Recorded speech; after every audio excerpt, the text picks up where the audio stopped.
Ngayong araw, magpupulong ang mga lider ng mga bansa sa Southeast Asia sa 48th ASEAN Summit sa Cebu.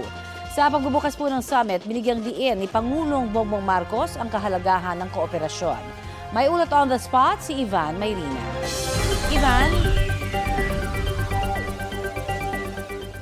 Yes, Connie, katatapos labang ng ASEAN Summit plenary kaninang alas 10 ng umaga pero magkakaroon pa ng retreat, leaders retreat, pasado alauna ngayong hapon.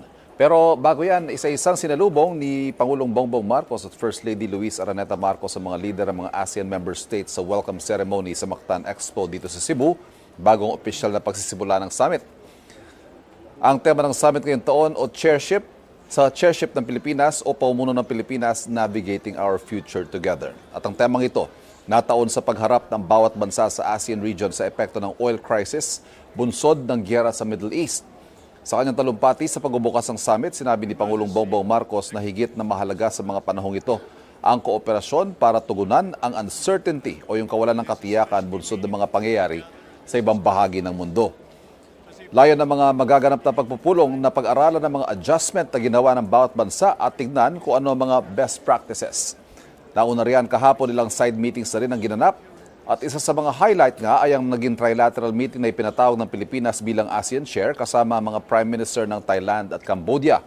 Ang resulta ng pulong, nagkasundo mga lider ng bansang Thailand at Cambodia na gumawa ng mga hakbang para pahupain at maghanap ng mga pamamaraan para sa pangmatagalang kapayapaan.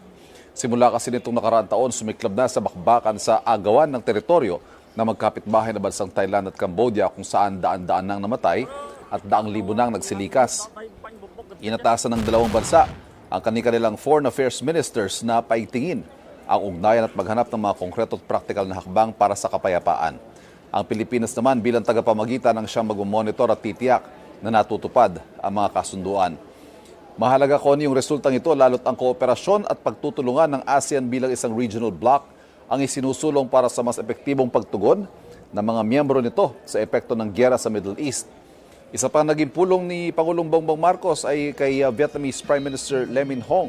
Nagkasundo ang dalawang lider na magtatag ng pangmatagalang rice trade mechanism na titiyak sa supply ng pagkain ng Pilipinas at Vietnam.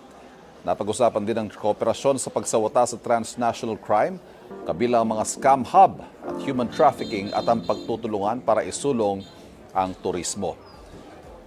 At ikatlo, ang naging pulong kasama ang mga lider ng Brunei Darussalam, Indonesia, Malaysia o ang BIMP IAGA o BIMP East Asia Growth Area. Ito naman layong pagtulungan iangat ang mga piling remote areas ng bawat bansa. Para sa Pilipinas, ito ay ang Mindanao at ilang bahagi ng Palawan, partikular sa larangan ng agrikultura at infrastruktura. Pero ngayong araw, Connie, ang ikang main event kung saan magaganap ang leaders meeting at sa araw nito, inaasahan maglalabas ng statement ng ASEAN bilang isang regional bloc na magdedetalye ng mga hakbang para sa mas maayos sa pagtugon sa oil crisis na nalikha ng giyera sa Middle East. At ika nga nila kahapon sa Foreign Affairs at Economic Managers Meeting, magkakaugnay ang problema ng ASEAN kaya kailangan nagkakaisa rin ang tugon para sa pagharap dito. Isa pa inaantabayanan ngayong araw, Connie, ay ang press conference kung saan haharap mismo si Pangulong Bongbong Marcos. Connie. Maraming salamat, Ivan Mayrina.